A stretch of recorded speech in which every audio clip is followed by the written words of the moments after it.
தேசிய முற்போக்கு திராவிட கழகத்துக்குமே அழைப்பு கொடுத்தாங்க. எல்லா எதிரணிகள் அனைவரும் ஒன்று சேரணும்னு. எனவே தேசிய முற்போக்கு திராவிட கழகம் அந்த கூட்டத்திலே நாங்கள் கலந்து கொண்டோம். கேப்டன் எங்களுக்கு சொன்னது போல மொழி விஷயத்துல அன்னை மொழி காப்போம், அனைத்து மொழியும் கற்போம் அப்படிங்கிறது தான். அதே மாதிரி தொகுதி சீரமைப்பு என்று வரும் பொழுது 40 தொகுதிகளுக்கு கம்மியாக தமிழ்நாட்டில் மத்திய அரசு கொண்டு வந்தால் தமிழக அரசுடன் இணைந்து நிச்சயமாக நாங்களும் மிகப்பெரிய ஆதரவை தெரிவிப்போம்.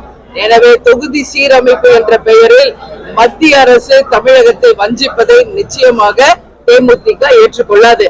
தமிழ் மொழியை பொறுத்த வரைக்கும் அன்னை மொழி காப்போம், அனைத்து மொழியும் கற்போம் என்றுதான் கேப்டன் சொல்லியிருக்காரு. எனவே அதுதான் எங்களுடைய நிலைப்பாடு. ஆனால் தமிழகம் முழுவதும் தமிழ் மொழியை கட்டாயமாக்கப்பட வேண்டும் என்பதையும் இந்த நேரத்தில் நாங்க தெரிவிக்கிறோம். கேப்டன் எப்பொழுதும் சொல்வது போல தமிழன் என்று சொல்லடா, தலை நிமிர்ந்து நில்லடா என்று இந்த நேரத்திலும் அந்த வாக்கியத்தை நான் பதிய வைக்க கடமைப்பட்டேன். பிளே ஸ்டோர் மற்றும் ஆப் ஸ்டோரில் இருந்து பாலிமர் செயலியை QR கோட் மூலம் பதிவிறக்கம் செய்யுங்கள். செய்திகளை உடனுக்குடன் பெறுங்கள்.